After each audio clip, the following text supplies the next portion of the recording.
Hey, it's Michael Saul, but everybody calls me Tiny. And this video is there's still lead left in the pencil, plus a stock in a triangle. And does this look like a short? This is stock market analysis for the week of March 19th, 2018. So let's take a look at the market. Last week, for the most part, you can see here the S&P was under pressure. We did push above the 78.6% retracement of this swing down. However, we could not close above it. Therefore, this resistance has officially held, at least for now. We retraced back to the 20 EMA and the 50-day moving average, as well as the top of this. Again, I don't really want to call this a triangle because it's really two trend lines that are connecting 2 points. So I guess you could call it a live angle. It did hold for now. So big question is, can it turn from here? And there are some Elliott waivers out there that are calling this high back in January the high of the market. Of course, they have called a lot of highs the whole way up. And I'm not against Elliott wave. I do feel that it serves a great purpose. I tried to learn it, and I didn't do a good job. But I am not against it. I am not those that practice it. I just like those that give a few scenarios. And I know that's not what most people want. Most people want, no, definitive. Well, that's not how you make the most money. Okay, you make the most money by having a backup plan. Okay, so 2 counts, or some have 3 or 4 counts. But when people come out and just say, nah, that's it, this is the high, and now the S&P 500 is going down to 50, and the Dow is going down to 500. I mean, a real big, well-known Elliott waiver who happened to call a crash perfectly, 30 years ago, whatever it was, more than 30 years ago, has been calling for grand super cycles to kick in and for the Dow to go to 500 and the S&P to go to 50. My big question with that is always, well, what are you going to do then? What is the world going to look like? What is the United States going to look like with the freaking S&P at 50? Okay, with the Dow at 500, okay? And even what's it going to look like from here with the SPY at 50, all right, who is 1/10 of the cash S&P, okay? That would put the S&P at 500. I mean, yeah, of course it can happen. That wouldn't be as bad as the S&P cash going all the way to 50, but it would be pretty devastating. There would be a lot of devastation in the economy. A lot of people would be really upset and all that other good stuff. And that's putting it mildly, okay? So, again, I don't really believe this is the high. I still think we're going to go up and surpass that high, but we have to get through this last high from last week. Yes, the 78.6% is important, but now it's the high it's the candle, that probed above it. So I'm looking for 280.41. Now, we do have a rate hike expected this week. There's like 100%. It's priced in 100%. So we'll see what happens there. It's also the new Fed chairman's, Powell, his first press conference. So we want to see what's going on there. There's still all the tariff talk and who's looking for exemptions and what's the punitive actions going to be with these tariffs against China. So there's a lot of crosswinds going on. President Trump continues to turn over his staff.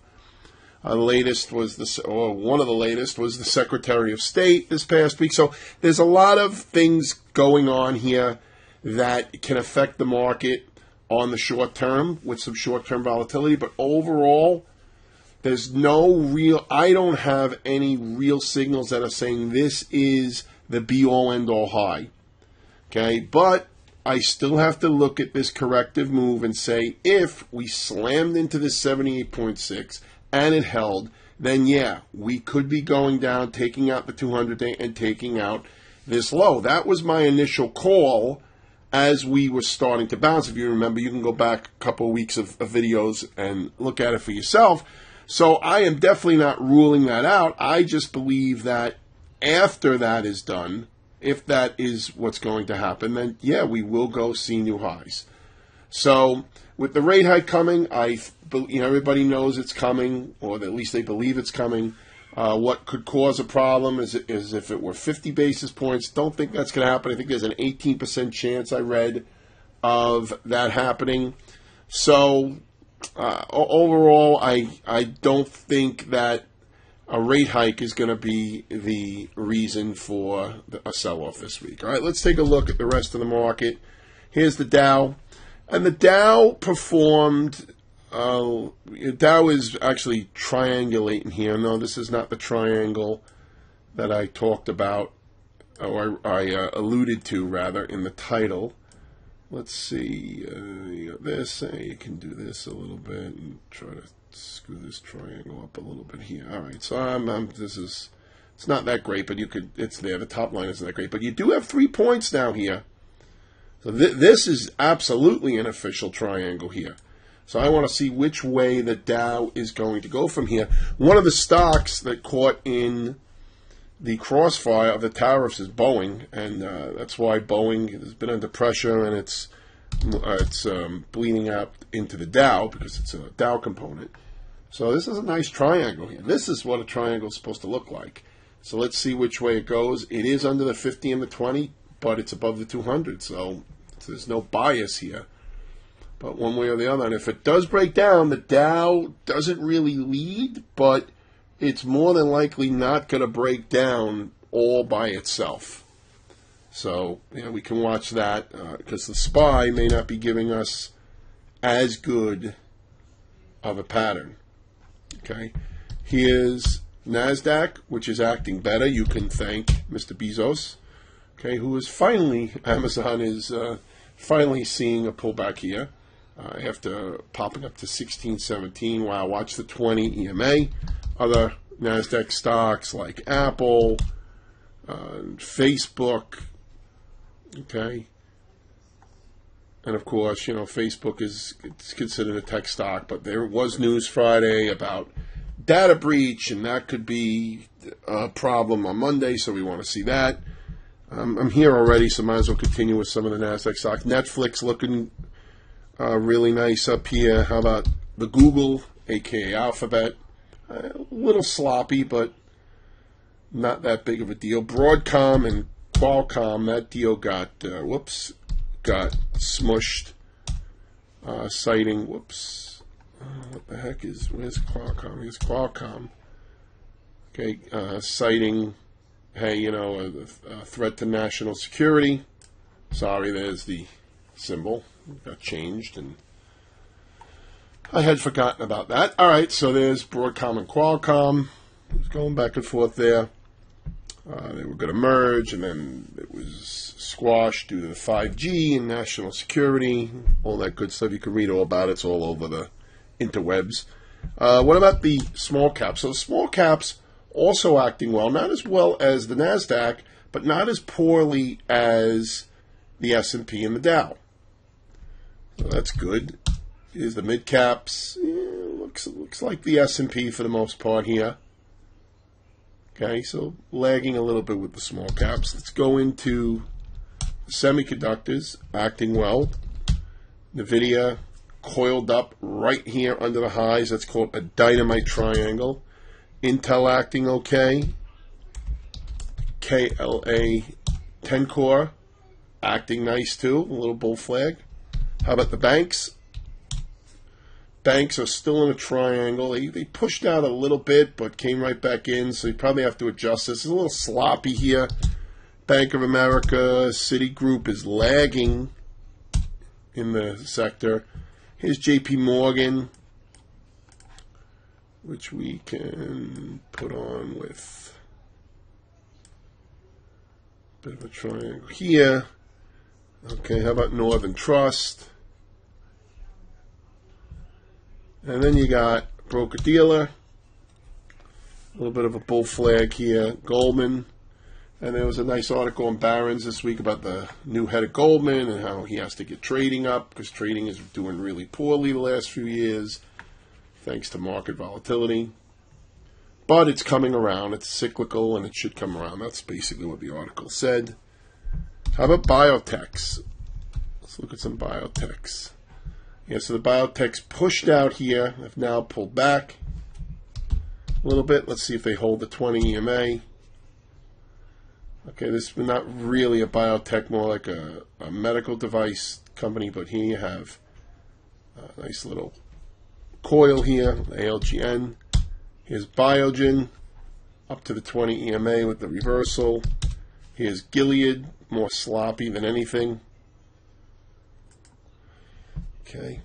How about Caterpillar and John Deere? So Caterpillar, yep, it's in sort of a coil, more coil than a triangle. Here's John Deere. Yep. Same deal here. Okay. What else? Let's look at bonds. So bonds are on the bounce. After I thought they were going to be taking out these 2017 lows, instead they held them. They're on the bounce. Yeah, this doesn't look like a hard bottom yet, so I wouldn't be surprised if bonds fell back down. Want to watch them. Here's gold. Yeah, gold is sloppy here. The miners still under the 24, not really doing much. They look weaker than the yellow metal itself. Here's oil, still in a triangle. Got to keep adjusting these lines. That's what you have to do sometimes. It can be aggravating, but yeah, this is a triangle. Okay. Watch to see which way it goes. Looks like if I had to, gun to my head, I would be leaning to the upside, but I would wait for a break. So let's do the recap. We pulled back last week. We held the 78.6% retracement. I think we're going to new highs, but doesn't mean we go right from here. We could continue down lower. Lots of stuff in the air, political-wise. And, of course, we have the rate hike coming, but it is known. So let's see how the market reacts. Two stocks to watch. GlaxoSmithKline is in a triangle. Could use one more test of this down, of this uptrend line, right, the down part of the triangle here, but it's shaping up here. So I want to wait to see if it breaks out to the upside. Gotta be careful of that 200-day coming down at a nice angle. But if it breaks down to the downside, look for these 2017 lows to be taken out. Okay, not a huge moving stock, but it has its moments. So that's GlaxoSmithKline. And the second stock I want to talk about. So there was another article in Barron's I read this week. That could healthcare crash? And it was an interview with the healthcare analyst Tom Tobin from Hedgeye Risk Management. And he talked about a couple of stocks that they are short. One of them is Zimmer Biomet Holdings, ZBH. Okay, I mean, I don't have an opinion one way or the other on this one. So maybe they got short the 50-day. Who knows where they may have got short up here? I don't know. But the second stock they talk about is HCA Holdings, which is like they're in the they operate for-profit hospitals, and the article was talking about was talking more about inflation in healthcare, and that it wasn't as much. It was just 1.8%, which is barely half the rate of the prior 12 months and below the 2.2 inflation rate for all items. So it's actually lagging in inflation, and allegedly that's a bad thing. But I just don't see right now how this stock is a short. And there's no disrespect to Tom Tobin, okay? I am sure he is very well educated. I'm sure he's has higher education than I do. I'm sure he works on more than just the charts. But when I see these opinions, and I already had this bull flag written in here, and it came out and hasn't yet hit the high up here, which would be the target of that bull flag. But if you look right here, it has a coil, and therefore it makes it simple to judge. If it breaks, and hey, you're looking for it to come up to the highs, and you know where you're wrong, which is either under the break or under the 20 EMA. So this isn't, hey, let's disrespect Mr. Tobin. I just don't see it. So maybe it's me. And if you want to leave your comments, if you see it as a short, that's fine. I'm not arguing with you. I just don't see it. Yeah, sure, we're not at the highs, but If you look at the charts, here's the weekly, right? We're coming off of all-timers, and so yeah, I just don't see it. And again, a lot of these funds, a lot of asset managers and all that, they don't necessarily go directly off the charts. But anyway, that's it for me.